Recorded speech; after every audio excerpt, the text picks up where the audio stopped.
here from naturalanasays.com, where we help people take back their power using emotional intelligence. And so today what I really want to share with you all is one of my favorite tools for processing emotions. And you've probably heard of it because there are a ton of videos about this on the internet. There's a ton of articles, and it's increasing awareness, which is really cool because it's such a simple technique. It's something that someone can do on their own. It's relatively safe, but it can actually be a pretty powerful thing. So let's get into it. Okay, so the tool that I'm talking about is called Emotional Freedom Technique. You may have heard it called EFT or tapping, and it looks really strange. I'm gonna be honest with you. I do have feelings about it sometimes when I'm doing it in my car, and I wonder if other cars are sitting there like, what is she doing? I'm hoping they think I'm just scratching or something. But let me explain a little bit about it before I show you what it entails. So emotional freedom techniques is basically a combination of acupressure and cognitive therapy.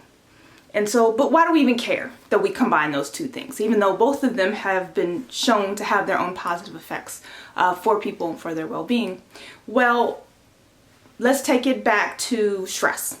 So whenever we're feeling stressed, we have activated what's called our fight or flight response, or fight, flight, or freeze within our system. So our amygdala in our brain, one of the most primitive parts, becomes really activated, and it starts providing survival instruction. Essentially, it's like, whoa, life or death, shut it down. We got to figure out how to survive this thing. And so that was originally sort of built into our system when we were literally fighting for our lives from wild predators. The thing is, it gets activated even in the face of psychological stress. So bills, or an argument with someone, or not liking your boss, all these things can trigger it. And actually in our society, most people function in this state for far too long. It's really effective in the short term. It's not so good for you long term. Your body's not meant to have that level of chemical running through it and functioning with that level of adrenaline without things starting to get worn down from overuse. So what does that have to do with emotional freedom techniques? Well, the whole process of tapping on the various points actually corresponds to different meridians in the body. And all of that sends a signal to the amygdala that says, calm down, bring it down. And the value of doing this is because if you think about it, when you need to make a decision, do you want to be up here going, or do you want to be even? We usually make our best decisions when we're even, because from that place we have emotional control. We can consider various factors. We can consider long-term consequences. We can think about our goals and situation. When we're in a heightened state, we're typically thinking survival. Survival is usually a very short-term concept. So we're thinking, hey, all right, how do I get out of this situation now? How do I make someone go away now? How do I eliminate threat now? And not considering all the bigger implications. So ideally, we want to be functioning in life from a more stable, even place where we can consider the whole picture. So EFT allows your body to get a calming signal to help bring that down so you can get back to a more level-headed state where it's the most powerful place we can exist. So let me show you the points. So it starts with what's called the karate chop point. And typically you'll tap on it. So all the points where you tap, you don't tap hard enough that you should be hurting yourself. It's just kind of like a light tapping. So I'll tap around just to show you. Without the words, I'll just tap through the different points so you can see. So typically people start here.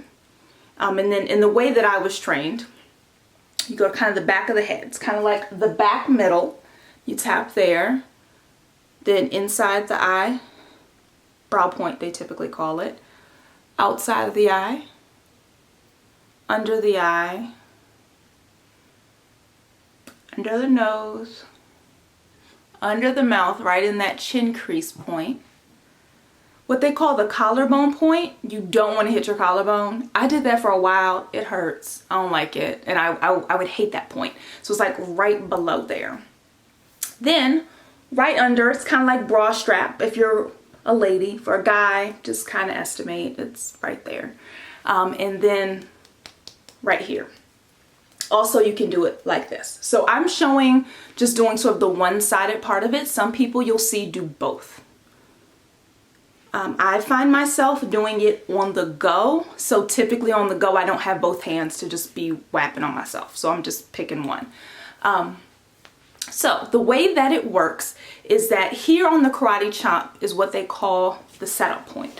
So you'll make some sort of statement such as, even though I'm pissed that he stood me up, I deeply and completely love and accept myself.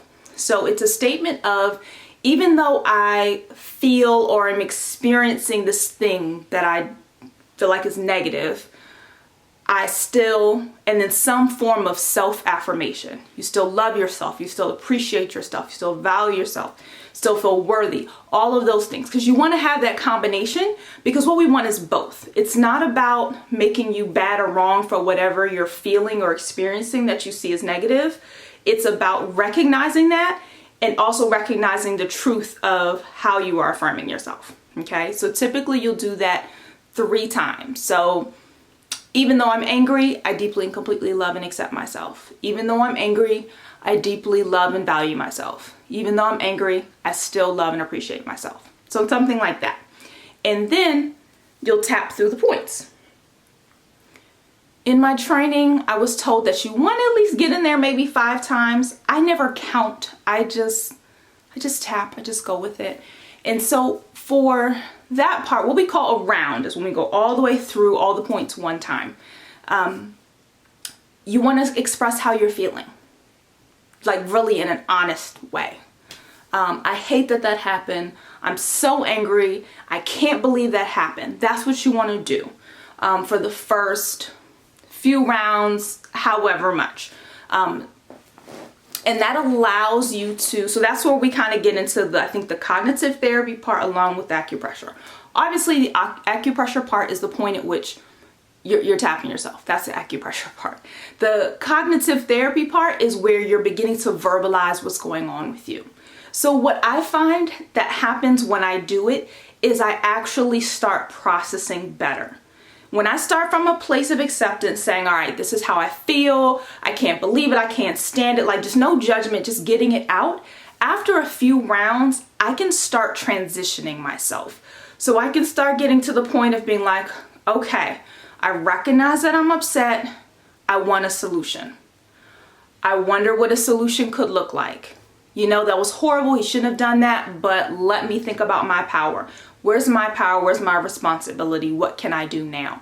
And I don't literally say those things, but that's how it flows. That's the way that I usually progress. So by the time I'm done, I'm just in a better place mentally. And even the way I feel about a situation, I feel like I've made progress. So just to sort of rewind and explain, the karate chop point you only do once at the beginning of whatever the issue is. The rest of it, you're rounding, you're considering all this around all the way up through here, and then you start back there. So don't worry about the karate chop unless it's a new issue. So the traditional way of doing it, and the way everyone will teach you, is before you do it, you want to measure how you're feeling on a scale, probably from like 1 to 10, probably 10 being the most intense.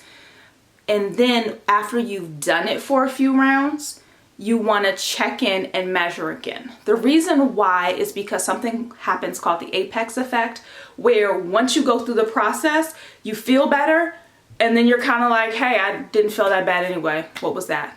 Especially with something like this that seems so silly and so simple. So if you need that type of evidence for yourself, or even you just want to see, do an experiment, I would recommend taking those measurements. Self-disclosure, I don't really do it, but I kind of jumped in with a lot of belief in it to start and a lot of trust, so I just use it. So a lot of videos are out there on the internet with different scripts, different examples of how you use it or things that you could say. And people like tapping along with someone else because it allows you to see how it goes. You're not nervous like, oh my God, what do I say next? Wait, what do I tap next? But for me, I do much better with this as an on-the-go tool. So I recognize I'm feeling some type of way, I just start tapping. I start. And I will say what comes to mind. And the funny thing is, I have gotten so many insights from doing that. I'll just start tapping and I'll start making connections.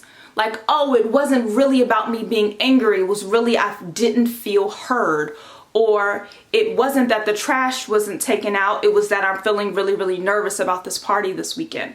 Like, it's like my mind and my body can kind of get together and say, all right, let's get to the bottom of it. Because usually what you're angry about is not what you're angry about. It's usually the surface issue. The immediate thing you're aware of, tip of the iceberg. And there's whole bunch more under there. And whatever tools you can use to get under will help you get to progress, to growth, to unearthing whatever you need to unearth, figure out and move forward. It'll help you do that. And you got to remember, stay off the surface, go deep if you really want to move forward. Okay, so I think this has been a little bit of a long video, but I really wanted to share with you about EFT and just my different thoughts about it. If you're interested in more videos, I can even do a more scripted one showing the whole process. Feel free to comment below and tell me that's something that you want. I didn't necessarily feel the need because there are so many of them already out there, but I'm happy to if that's of service to you. And I hope to be doing some in the future where I can kind of show you some on-the-go ones, like maybe set up my camera and you can see at a point when it's safe to do so, because I admit I do it sometimes while I'm driving. I'm safe though. I try to do one hand, but you're supposed to drive with two hands, but that's another issue. But I find that it's helpful even with like road rage and stuff. So maybe I'll set up my camera and then I can just kind of have it on and then I can sort of narrate it later to show what was really going on. But I hope that this was really helpful to you. Let me know if you have any questions or comments or concerns, or if you even used EFT before and you're familiar with it. I'd love to hear how you use it. Hope you're having a wonderful day and I'll see you next time. Take care.